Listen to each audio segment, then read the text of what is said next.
Hi, I'm Wyatt Cash at Scoop News Group, and today we want to take a look at how advances in technology are helping federal agencies modernize their data centers and make them function more effectively in today's multi-cloud environment. Joining us to talk about that today are Sonny Bhagowalia, Acting Assistant Commissioner for Information and Technology and also CIO at U.S. Customs and Border Protection, and Mahtab Emdadi, Regional Sales Director at Dell Technologies. Sonny and Mahtab, thank you for joining us and welcome to the program. Thank you. Good morning. Well, Sonny, I'd like to start with you. I know you've played a key role in shaping the federal government's data center consolidation and cloud initiatives over the years. From your perspective now at CBP, give us a sense for the scope of CBP's data center operations today and how they support CBP's mission. Well, thank you, Wyatt. I think it seems like, a decade ago, and I think it was a decade ago, actually, when we started this whole thing called FDCCI under Vivek Kundra, and as I was Interior CIO at the time, and he'd come up with this idea as to, hey, listen, we need to start consolidating some of the data centers, and really, it was mainly for more efficiency and effectiveness of how IT is provided, because there was a lot of different folks providing different, data services at the time. And at that time, I think he also, I think after I left Interior, I was also helping him do that at GSA as the Deputy Associate Administrator, trying to come up with government-wide sort of policies that he was implementing, which is what became FDCCI, and 40% reduction of data centers at the time. But it was more about consolidation of that. And I think at that time, the idea was, hey, listen, power efficiency, but also a lot of stuff at how we can do better security at the time, but also provide better data services in a more timely manner for the mission. Since then, I think coming to now 10 years forward, I've done another 3 or 4 CIO roles, and then 3 CIO roles. And each one of these, I've had a chance to see how data centers play such a big role in our in providing the mission that we provide. At CBP, it's a $16 billion agency, and we spend about $1.8 billion in IT alone. But the mission is so big in terms of what we do in safeguarding America, and in terms of anything we do in border or trade, or passenger processing, or just everything that we do is just enormous.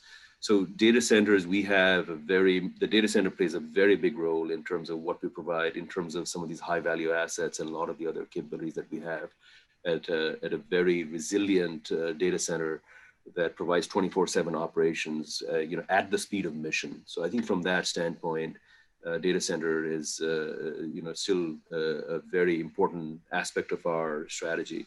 But on the other hand, we've also got cloud, so that things that are a little bit easier and more commercial off the shelf that can still support the mission and have more redundancy and resiliency and speed of operation in terms of how we can deploy that for the mission.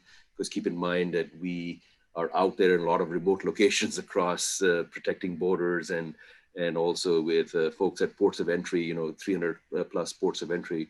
So with that, the officers need everything on their fingertips. And so that information, as they get that information, it is all coming back from, if you would, from a data center or a data center cloud operation.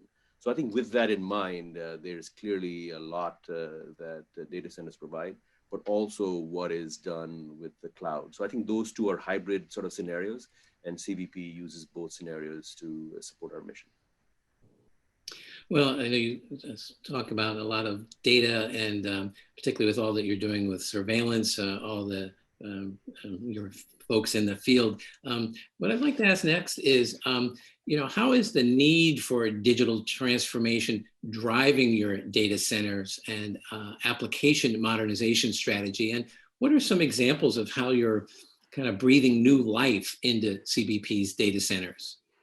Yeah, well, first of all, again, as we have, even on the cloud, migrating to the cloud, we had a number of, 270 or so mission apps that we need to migrate to the cloud, and we were supposed to migrate about 60 or so. We've actually migrated 90.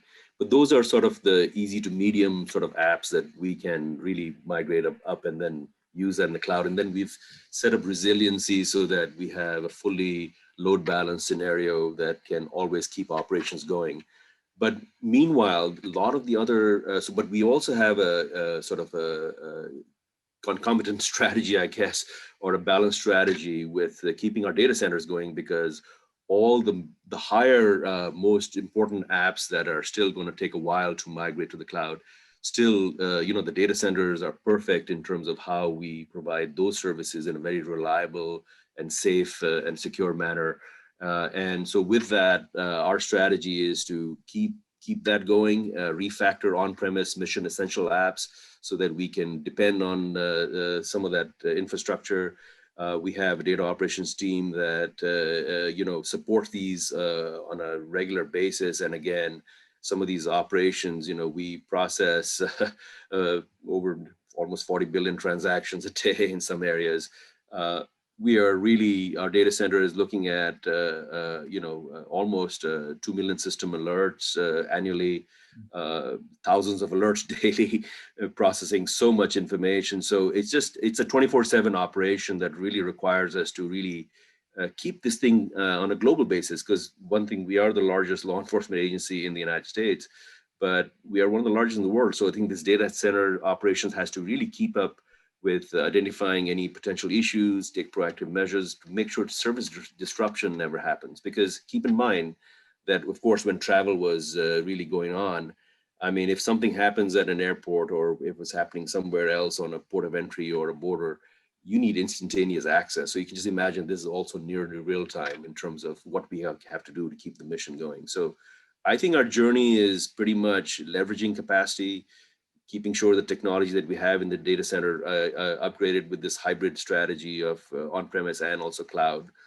And it's really developing new critical technology so that these mission apps that we do, we've got tons of sort of concurrent teams doing mission apps that deliver capability in an agile SDLC or software development lifecycle. Every 2 weeks, we're rolling stuff out, and we've got many teams that I've got 4 application directors actually, out of 8 that just are doing application development. And so this has a synergy, if you would. I have used synergy. I haven't used synergy in such a long time. So synergy, and I'll even throw in symbiosis. I don't know. So I think with our mission teams that really require the stuff, because, at the end of the day, what do people need on their fingertips? Those mobile phones also need apps, and they need access to data. So it's all about data. It's really, and we have petabytes of data that we have to, sort out and make sure that it's all available and secure. And so these data center efforts and the cloud efforts all sort of work together in a multi-cloud, hybrid cloud, and also this on-prem data center with cloud strategy that we're using, this hybrid approach to make sure data is secure but available for the mission. So the key is we operate at the speed of mission, and we operate at the speed of operations. So when we are doing that operation is 24/7, and it is global, and it is literally like, I guess a few Fortune companies working all in one in government. So government has a big mission. And anyway, I can go in more detail if you like, but we've done a lot of things in this area. And we were, I believe, one of the first to actually even do mainframe as a service into the cloud. And our goal is some point to migrate a lot of the applications to the cloud. But meanwhile, the data center plays a big role, and it's one of those things that we are thankful for, that it's steady. We've consolidated that into the data center that we have, and we also are mindful of the resiliency that kind of goes with that. So let me stop there, and Wyatt, if there's something else that you want to probe, we can talk about. Sure. Well, let's bring Mahtab into the conversation here. Mahtab, from your perspective, what's changing in the technology space to help agencies get greater performance and return from their federal data centers? And what do you see going on at CBP, for example, what they're doing that other agencies might learn from? Sure. Yeah. Why? It's a great question. And I couldn't agree more with Sonny. It is a multi-cloud world. And as digital transformation is accelerating, the need for a robust data center and cloud architecture is just, it's so necessary. And, we've all seen our customers go through this shift of, their multi-cloud and their cloud journey, and they've all kind of landed in the same place where, the need for data center and public cloud and the need for them to be able to interoperate, it's what they need in order to transform. And that's for various reasons, like Sonny said, some applications, they want to keep their crown jewels on-prem. And for some reasons, such as cost and security, that's the factor that's going into that. And other times it's because they haven't gotten around to refactoring those applications to push them to the public cloud yet. So for those reasons, customers like CBP are modernizing their data centers and making that a priority. And the latest trends and ones that we're seeing to kind of accelerate this journey that I see CBP doing and various other customers is, as they're modernizing, they're keeping kind of 4 tenets in mind.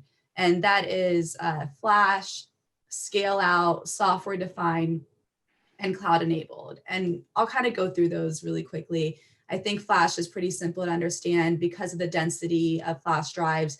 It's a no-brainer when it comes to cost and environmental. So that's kind of first and foremost. The second one is scale out. And that's the idea of being able to kind of start small with these modular building blocks of data center and be able to kind of scale out in smaller increments over time while keeping the management of it simple and consistent. So, the customers that were buying, large SAN equipment and, investing that big CapEx into it, every 3 to 4 years, they really demanded from the industry, to move away from that and to be able to kind of start incrementally growing as they need. So that's a big driving requirement is to have a scale out architecture. The third one is really software defined. And as we know, the whole world is essentially being controlled by software, and same in the data center. You really want to be able to abstract the intelligence of your data center into software. And that gives you several different benefits. For one, it allows you choice in terms of hardware vendors. Two, it allows a lot of the data center tasks to be automated. So you can kind of shift your workforce more towards building net new services versus operating a complex data center. You allow the software to take care of that. And then, the fourth tenet, which most customers are demanding, is to have cloud enabled infrastructure, which essentially once you have software defined infrastructure, you're able to extend that capability out to the public cloud. So a lot of customers are, using this for several different use cases, such as being able to burst out to the cloud, when they're having higher, activity, or they're tiering their data to the cloud or backing up to the cloud. But once you have a software defined infrastructure on-prem, you can take that same capability and just plant it on any IaaS and infrastructure you want. On-prem, in the cloud, it gives you that flexibility and choice.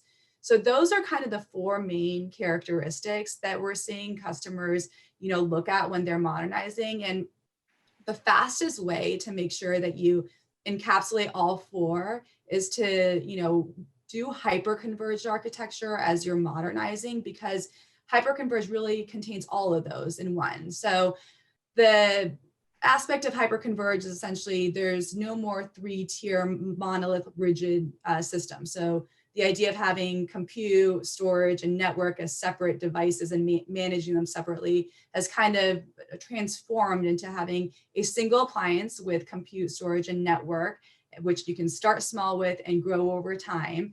And again, it gives you that easy, turnkey end-to-end system that you can put in your data center. And it's a very standard product that you can kind of layer on standard processes into, which you can package into very consumable ways. And you can deploy the whole system as one over the course of its lifetime. So in order, what that produces, again, more secure and reliable data centers, because as you know, a lot of outages are caused by not having code, that's current. But, when you have an end-to-end appliance model, all of those software, it's all contained in one, and all of that software, it's upgraded automatically, throughout its life cycle. So you're not constantly putting your team to work trying to upgrade different components to your data center. It's intelligent, it upgrades itself, and it's all in one. So those are kind of the 4 tenets in modern architectures, and just the easiest way to get all 4 of them is to kind of lean into hyperconverged technologies. And most all vendors, have their own flavor of HCI. So, Sonny's organization has leaned in heavily into it and many others, and it's really been helpful as they kind of start transforming their data centers. Well, that all makes a lot of sense. Sonny, so looking ahead over the next year or two, what is left on your planning docket in the way of modernizing your data center so that you can indeed get that right balance and overall performance that CBP needs? Yeah, no, first of all, I think Mahtab said it so eloquently, the tenants in terms of how they're viewing the world. And as an engineer, I certainly appreciate that, in terms of, as we're engineering execs now, we just have to make that balance in terms of, infrastructure and approach. But at the end of the day, it's really about data. And applications, I think those are really, really key for the mission, as I mentioned. So we have roughly, as I mentioned, we have this hybrid strategy of on-premise data centers, and they're working really well. Plus, we have the cloud as well, the hybrid cloud. So a third of them have gone to the cloud, the apps have gone to the cloud, and then 2/3 remain. And as it gets more difficult, because these are some of the high-value assets that really run the mission of the country, we're going to keep that cloud strategy going. And as we're saying, we're breathing life into those government data centers. But also even the cloud services, they're being provided in someone else's data centers, except that we're just getting it as a service and a utility. So I think, first of all, the goal is to get more applications into the cloud. So in the next 2 years, meanwhile, there are a few factors that we need to consider, because again, it's all about the data. We have to obviously find ways that we can deliver this data more efficiently across this application system to reduce cost. But most importantly, it's about mission, increase effectiveness and efficiency of the mission. So data migration, developing the standardized procedures and reusable services, database conversion, we're trying to get to new standards that facilitate data portability and interoperability, data integration so that we're modernizing through sort of like even like NoSQL efficient data strategy by adopting some new data architectures. We're using other kinds of databases like graph databases that connect things together and allow us to see relationships very quickly. We have data quality and governance, so that, I had to throw in the word governance, but this is practical governance and pragmatic governance at the speed of operation. So implement tools so that we can have master data and reference data management.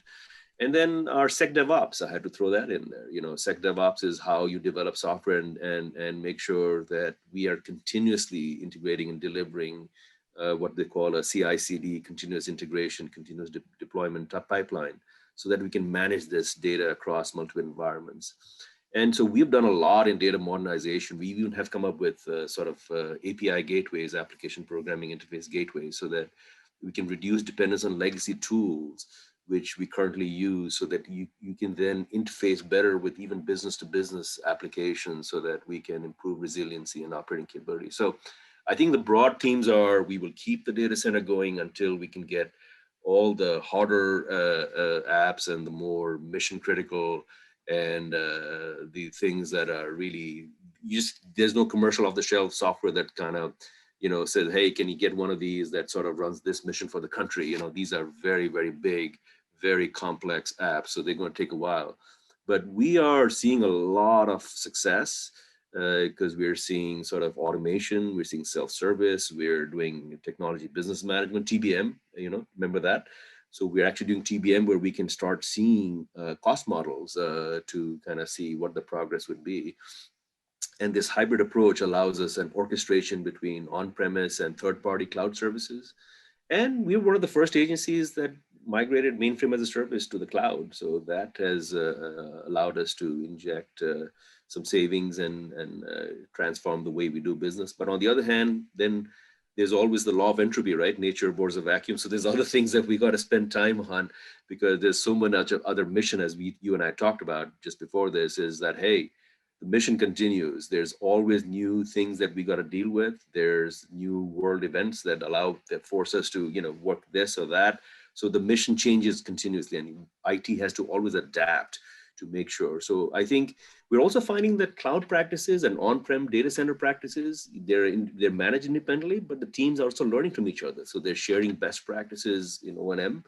And we're finding that we're getting better and better. In fact, I have daily operations meetings daily that I check everything. And even as CIO, we gotta kind of double check, make sure things are working well. And our teams are fantastic. This is probably one of the best teams I've ever led in terms of what they do, because just the sheer scale and depth and breadth and complexity of the operation. But also, I think lastly, I'll just say that it's really important to look at security. It's also really important to make sure that you know that you can manage. So we have configuration management to make sure that you also maintain the legacy, current, and future entities.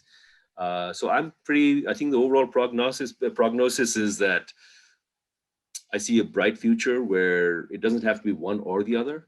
So we are definitely data centers are still around, but they're more consolidated, they're more secure, they're more reliable. There's more power efficiency that we've got. In fact, we even have power resiliency that we've done on the data center so that there's more uptime in those areas.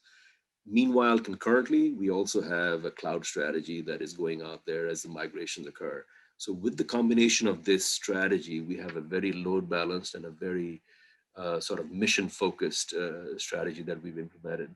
And at the end of the day, it's all about the mission. So that's what we're doing to safeguard America. And again, really, really proud of the team. And I think newer technologies are coming in all the time, and we're integrating that. We've robotic process automation, AI, ML, all these other things that people talk about, which I can talk about in detail at any point. But I'll just say all of those at the end of the day is really facilitating data.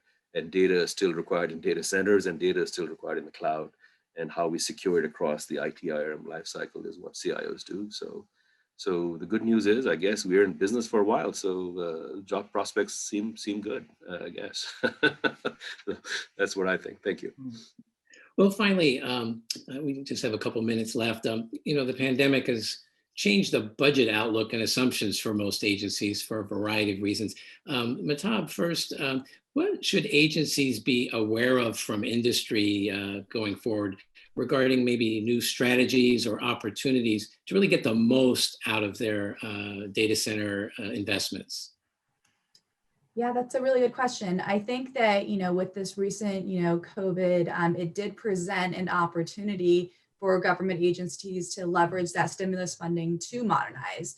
So I think that's definitely one strategy, is to leverage these events as natural triggers to, start your modernization. And I think, I always tell my customers, in order to kind of pave the way from the new, you have to squeeze the legacy. So sometimes that requires taking on some risks. Sometimes that requires, making sure that your team understands the need for it. But you really have to kind of squeeze the life out of the old and breathe life into the new. And I think these, stimulus events allow us to naturally do that. And I think from an industry perspective, we understand that budgets aren't growing, and definitely workforce isn't growing. So we have come up with very flexible consumption methods that are very similar to cloud providers, where it's a pay-as-you-go type of model, where you can kind of scale up, scale down. You can have it fully managed if you prefer, if you're challenged with workforce, or you can manage it yourself and just kind of pay as you use. So I think by leveraging those different flexible consumption models, and also just making sure that you take advantage of these natural catalysts, those two put together can really help you launch your transformation, which is exciting. Terrific. And Sonny, if you had one practical lesson to share just very briefly, what would you offer to other federal CIOs about, again, how to get maybe the most out of their data center investments over the next couple of years? I would say plan ahead, plan the work the plan. So plan for hybrid operating models, on-prem and cloud, develop a plan to maintain on-premise operations if a hybrid setup will take some time, create a plan for end-to-end monitoring, and pursue strategic accreditation on the ATOs for cybersecurity so that you have that all in place. And I think the direct actions is, don't forget acquisition. Acquisition is a team sport. It takes a while. Acquisition is a life cycle. Procurement is just one step in an acquisition process. Acquisition requires many other things. So service level agreements, licensing, all that other mundane stuff, but it's really important. And it really, oddly enough, takes a lot of our time. And I think at the end of the day, it's also making network across the key stakeholders.